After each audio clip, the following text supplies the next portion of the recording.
Perfect. Tack. Thank you. It was very interesting, this thing about scale and focus, because I think that a lot of the problems we are facing are big scale, and it's very hard to face them in that scale. And I'll talk a little bit about that. So we'll try to convince you that body fat is not a problem, it's a resource.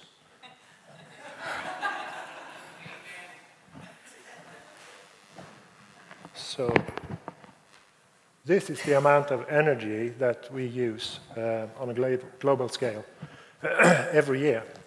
So this is a huge problem. And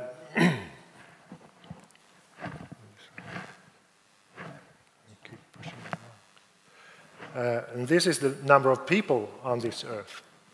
And that is also a big problem, because all these people need water, food, energy, and stuff. And each of these persons, if they were working out, would produce 1 kilowatt-hour of energy when doing so. So that's very little compared to all the other figures. So if they were to work out enough to save the planet or to supply the planet with all the energy the planet needs, they would have to work 20,000 hours each year. And that's really depressing. Now, there are different ways to handle this. Either you can do like the guy here, who's actually a statue, or you could try a different approach. So let's look at the bright side.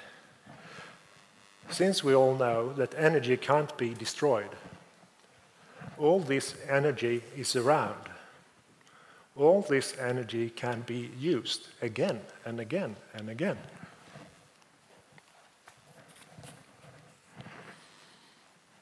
So perhaps it's a resource.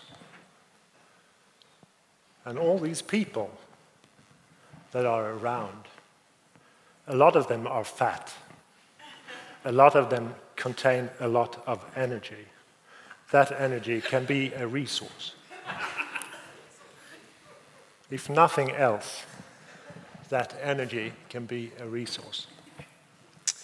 Now, when faced with big problems, I find that working out is a good thing. It helps me to clear my mind. It's actually quite relieving, relaxing, even if it doesn't look like that. Right? Yeah. Now, sometimes when I do this, I get ideas.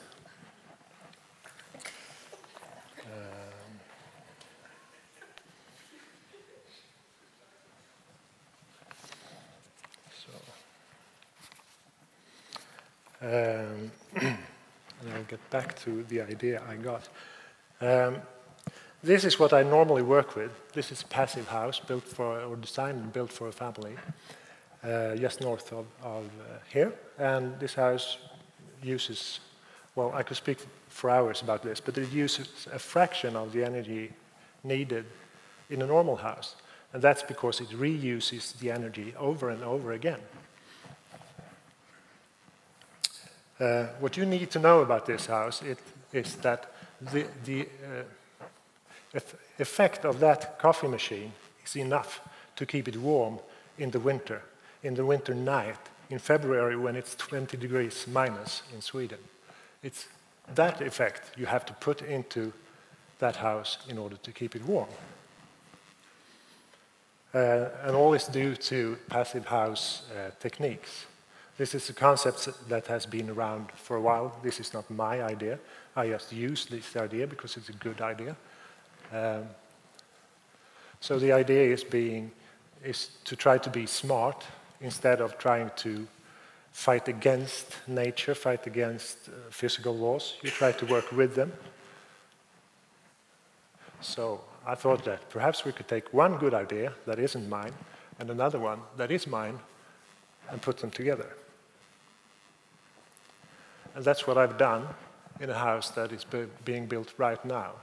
It's a 550 square meter training studio where they teach yoga classes, which doesn't really bring any energy in to the building, but perhaps into the person.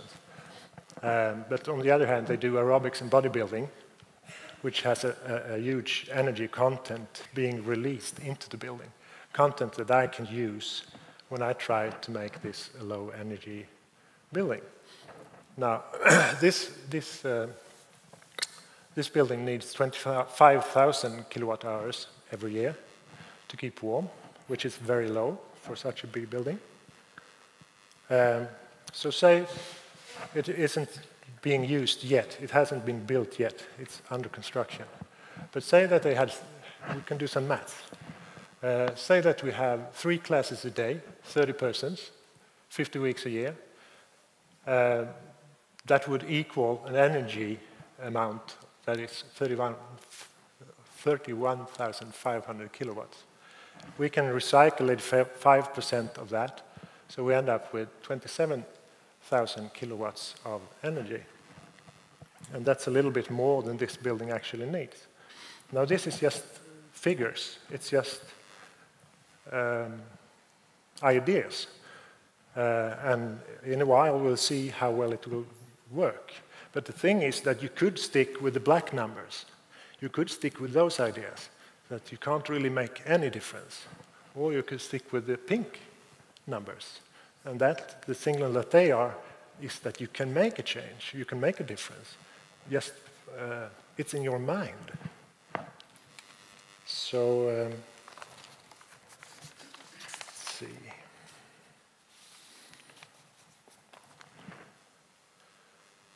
So this is from the building site. It will be even prettier in a while. So, my conclusion. I think that by addressing energy issues locally, you just might find that you find a solution much more close than you thought. And the idea of recycling can be implemented in all scales. But it's much, much easier to find it in a local scale, where you understand the problem and where you have the problem in your hand. So we see cars that recycle, we see buildings that recycle, we see neighborhoods that recycle, we see cities that recycle. But when we look at the big picture, it seems impossible. But what these numbers, the first numbers I showed you, really represent is a huge possibility, a giant potential, because energy doesn't disappear, it just transforms.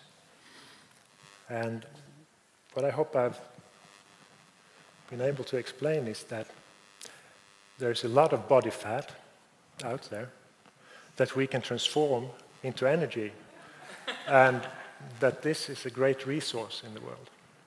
Thank you.